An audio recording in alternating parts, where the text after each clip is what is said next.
بسم الله الرحمن الرحيم. سؤال جديد وإجابة جديدة. إزاي أكون أكثر ثقة في نفسي؟ إزاي يكون عندي ثقة في ذاتي؟ بس قبل ما أجاوب على السؤال ده بقى خليني أسلم عليكم وأقول لكم السلام عليكم ورحمة الله وبركاته.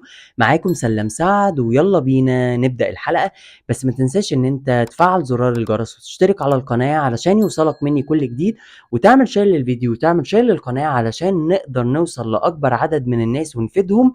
ويلا بينا. الثقة في النفس هو ان انا عارف ان مهما حصل لي من تحديات ومهما حصل لي من اشياء في حياتي صعبة، انا قادر عليها وهكملها بسبب اولا قوة الله، لكن كمان بسبب قوتي وبسبب قدراتي وبسبب الصفات اللي ربنا مديهالي اللي تخليني ان انا اعرف اكمل وامشي في الحياة. علشان اكون اكثر ثقة في نفسي انا محتاج ان انا اخد بالي من نفسي، اخد بالي من صحتي، انام كويس، اكل كويس، العب رياضة، اظهر بمظهر لائق. فمن الاخر كده علشان اكون اكثر ثقة في نفسي انا محتاج ان انا اهتم بنفسي، محتاج ان انا اهتم بروحي. انا علشان اكون اكثر ثقة في نفسي انا محتاج ان انا اكون قد كلامي، يعني الكلام اللي انا بقوله وبوعد بيه او اللي انا بقوله عن نفسي انا بعمله. ما كنتش بقول حاجة وبنفذ حاجة، ما بعملش حاجة اقول حاجة وما اعملهاش. فمحتاج ان انا الحاجة اللي اوعد بيها نفسي واللي اكون بقولها لنفسي انفذها، وفي نفس الوقت اكون بمارس ده مع الاخرين، بمعنى ان الحاجة اللي انا بقولها للاخرين انفذها، واللي انا بعمله لنفسي اعمله للاخرين. حب للاخيك كما تحب لنفسك. علشان تكون اكثر ثقة في نفسك محتاج ان انت تحتفل بانجازاتك الصغيرة، محتاج ان انت تحتفل بانجازاتك البسيطة. بمعنى ايه؟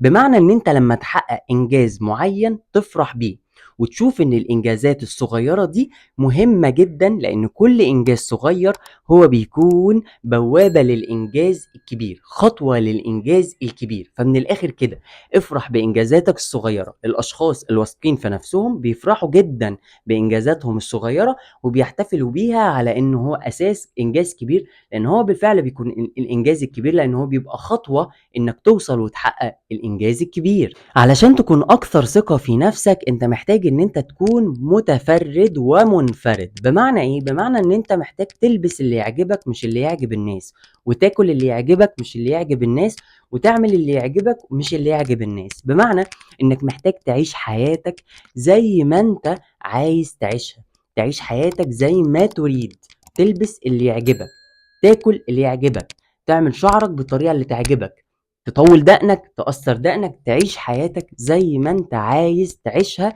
ما تبقاش عايشها من اجل الاخرين. ده بيحسسك انك فريد، ده بيحسسك انك متميز، ده بيحسسك انك مش شبه حد، وده بيديلك ثقة في نفسك. علشان تكون اكثر ثقة في نفسك انت محتاج تكتم صوت الناقد اللي جواك، محتاج تكتم صوت الناقد اللي جواك، محتاج تكتم الشخص اللي بيقولك كلام سلبي جواك. انت فاشل، انت مش هتنجح، انت مش كويس، انت مش هتوصل، انت مش هتعرف، انت وحش، انت قبيح، انت كذا، انت كذا. انت محتاج تعرف ان انت محتاج تقتل الصوت ده جواك وتكتمه جواك. ليه؟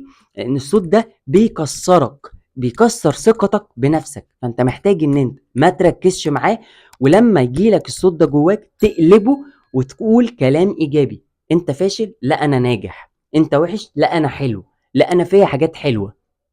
انت مش ذكي، لا انا ذكي، انا عملت حاجات ذكيه. انت مش هتوصل، لا انا هوصل لان انا وصلت قبل كده.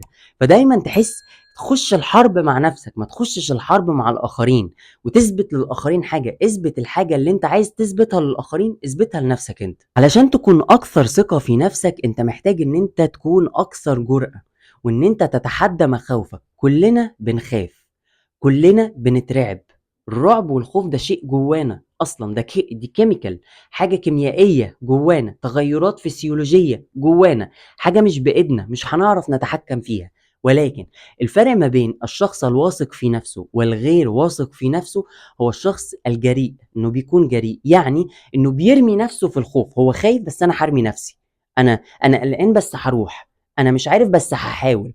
لكن الشخص الجبان هو شخص غير واثق في نفسه، لان هو ما بيكونش عايز يواجه مخاوفه. واجه مخاوفك، خلّيك عارف إن الشخص الواثق في نفسه مش دايمًا بيكون المقدام المحارب اللي بيركب الفرس وبيكون أول واحد في الجيش وفي الحرب وفي المعركة، لأ، الشخص الواثق في نفسه أوقات كتيرة بيتراجع، وأوقات كتيرة بياخد استراحة محارب، وأوقات كتيرة ما بيكونش هو أول واحد في الصف، وأوقات كتيرة بيكون هو آخر واحد في الصف، وما عندوش مشكلة إنه يكون آخر واحد.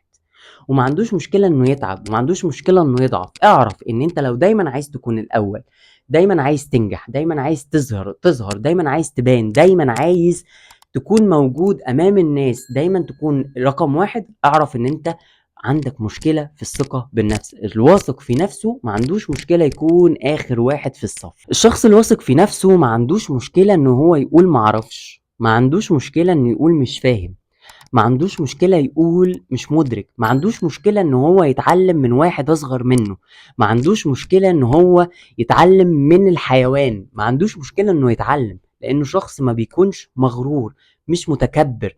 لان الشخص المتكبر بيكون حاطط عازل ما بينه وما بين الاخرين. الشخص الواثق في نفسه بيكون قريب جدا للاخرين وعايز يتعلم منهم، وما عندوش مشكلة ان هو يتعلم منهم. علشان تكون اكثر ثقة في نفسك انت محتاج ان انت ما تبررش كل افعالك للاخرين. يعني انت مش محتاج تبرر افعالك للاخرين، اصل انا عملت كده عشان كده، اصل انا قلت كده عشان كده، اصل انا كان كده عشان كده.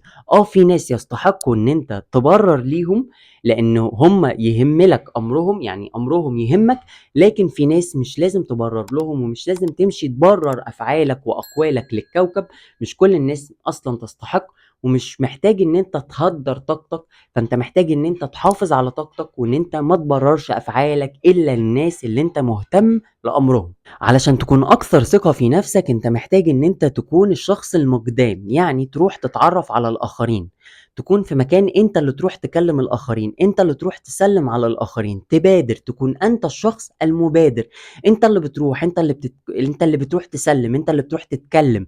فحاول دايما ان انت لو انت عايز ترفع ثقتك بنفسك تكون انت المقدام، انت اللي تروح تتعرف على الناس، وانت اللي تروح تتكلم مع الناس، وما تستناش الناس هي اللي تجيلك. الاشخاص الواثقين في نفسهم عينيهم جريئة، يعني بتبص في عينين اللي قدامهم. فلو انت عايز تكون اكثر ثقة في نفسك مارس عادة النظر في عيون الاخرين. لو انت بتسأل انا ليه مش ببص في عينين الاخرين، انت مش بتبص في عينين الاخرين عشان انت ما عندكش ثقة في نفسك، وبتكون فاكر ان اللي قدامك بيكون اقوى منك واشرس منك. فانت حتى لو انت خايف من اللي قدامك وحاسس ان اللي قدامك اقوى منك واشرس منك، حاول ان انت تكون بتبص في عينين الاخرين علشان تبين ليهم انك قوي برضو، وانك واثق في نفسك. واعرف ان العادة دي مش هتحصل على طول لو انت متعود انك ما تبصش في عينين الاخرين. فانت بص في عينين الاخرين وركز معاهم، وحاول تبين لهم انك قوي علشان تكون اكثر ثقة في نفسك. حاول تعرف ان الثقة بالنفس مش مرتبطة بس بان شكلك حلو وريحتك حلوة وشكلك جميل.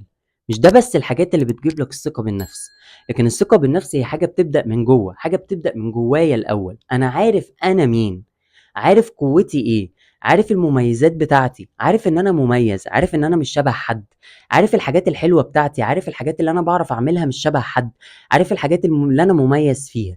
فأنت محتاج تعرف نقاط قوتك كويس قوي وتبرزهم، تبينهم، وتحاول ان انت تدير نقاط ضعفك، وتعرف ان الثقة بالنفس مش حاجة ظاهرية، ولكنها حاجة باطنية، حاجة من جوايا بحسها الأول، وبعد كده بتظهر عليا وبرايا. خليك عارف ان الشخص الواثق في نفسه هو شخص بيسعى ان هو يكتشف، وعنده حس الفضول، ودايما بيكون بيدور ورا نفسه، عايز يكون أفضل نسخة من نفسه، بيدور على أحسن صفاته، بيشوف أحسن صفاته، بيحاول يبرزها، بيحاول يشتغل على نفسه، بيتعلم، بيعرف تنمية بشرية، بيعرف عن الدين، بيعرف معلومات علشان يفيد نفسه، ومن ثم ان هو يفيد الاخر. فاعرف نفسك لو عايز تكون اكثر ثقة في روحك. الشخص الواثق في نفسه هو الشخص المعطاء، بمعنى الشخص اللي هو بيحاول ان هو برضه يدي الاخرين، وبرضه بيحاول ان هو يساعد الاخرين، مش بس ان هو بياخد. الشخص اللي بياخد هو شخص ما عندوش ثقة بنفسه. ليه؟ لان هو بيفكر ان هو ما عندوش حاجة يديها. لكن الشخص الواثق في نفسه هو الشخص اللي بيدي الاخرين، بيكون معطاء للاخرين، بيحاول يساعد الاخرين، بيحاول ان هو يقدم دعم للاخرين، بيحاول ان هو يقدم حب للاخرين، ولا ينتظر العطاء من الآخرين. إنه مش ينتظر العطاء من الآخرين إن ما حدش يدّي له لأ، ولكن ما بيتوقعش إن هو عشان أنا اديتك أنت تدّيني، اللي هو العطاء المشروط. لكن بيكون عطاؤه غير مشروط، إن أنا بادّي وباعمل وأنا مش مستني حاجة من اللي قدّامي، اللي هو اعمل الخير وارميه البحر. الشخص الواثق في نفسه هو شخص بيعرف يتكلم بهدوء، نبرته هادية، نبرته مش حادة، صوته مش عالي، صوته مش واطي، صوته متوسط، صوته واضح، كلامه واضح. الشخص الواثق في نفسه هو الشخص اللي بيعرف يختار كلامه، بيعرف يفكر في الكلام قبل ما بيقوله، شخص بيعرف يحس بالآخر، ازاي شعور الآخر لما انا هقول الكلام ده اللي قدامي ده هيحس بإيه. فهو شخص بيعرف يتعاطف كويس ويحس كويس بالآخرين. الشخص الواثق في نفسه مش الشخص اللي بيتكلم وبس، لكن الشخص الواثق في نفسه هو الشخص اللي بيسمع اكتر ما يتكلم. ده بجد. لان الشخص اللي بيتكلم بس بيكون عايز يفرض رأيه وعايز يفرض آراءه، وخايف اللي قدامه يقول له كلمة لحسن يقنعه فيتهز من جواه ان هو مش صح كفاية. لكن الشخص اللي بيكون واثق في نفسه ما بيبقاش عنده مشكلة اصلا ان هو يكون غلط، ما بيكونش عنده مشكلة اصلا ان هو يغير من نفسه ويطور من نفسه ويعدل من نفسه. فالشخص اللي بيسمع الآخرين هو شخص واثق في نفسه. فلو لقيت نفسك بتقاطع الآخرين كتير، أو في حد في حياتك بيقاطع الآخرين كتير، اعرف ان الشخص ده مش واثق في نفسه، او ان انت مش واثق في نفسك بدرجة كافية. علشان تكون اكثر ثقة في نفسك انت دايما محتاج ان انت تتعلم، ودايما محتاج تكون منفتح للآراء ومنفتح للآخرين. فما يكونش عندك مشكلة انك تتعلم حاجة جديدة وانك تفهم حاجة جديدة. فعلشان تكون اكثر ثقة في نفسك انت محتاج تحس دايما انك طفل في الحياة، وانك الحياة دايما بتعلمك، وانك مهما كبرت انك مش كبير على الغلط وانك مش كبير على العلم. فدايما خليك عندك حس الفضول، عندك شغال، اتعلم على طول، افهم على طول، استوعب على طول. ما تستكبرش ان واحد عنده طفل عنده 3 سنين يعلمك، ولا كلب يعلمك، ولا جماد يعلمك، ولا طبيعة تعلمك. انت بتتعلم من كل حاجة في الحياة. فدايما خليك منفتح للتعلم عشان تكون اكثر ثقة في نفسك. اتعلم. طيب انا عملت فيديو بخصوص انك ازاي تكتشف الشخص اللي في حياتك اذا كان مغرور ولا اذا كان واثق في نفسه. ففي فرق كبير ما بين التكبر والغرور وما بين الثقة في النفس. هتلاقي لينك الفيديو على في لينك الوصف، في صندوق الوصف.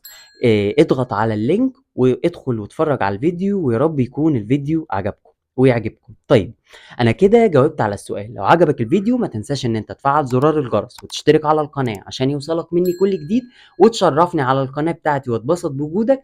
وما تنساش ان انت تعمل شير للفيديو وتعمل شير للقناة علشان نوصل لاكبر عدد من الناس ونفيدهم. وما تنساش ان انت تعمل لايك لان انا بتعب والله، ما تبخلش عليا يعني، خليك راجل واثق ومعطاء. وكان معاكم سلام سعد، وتابعوني.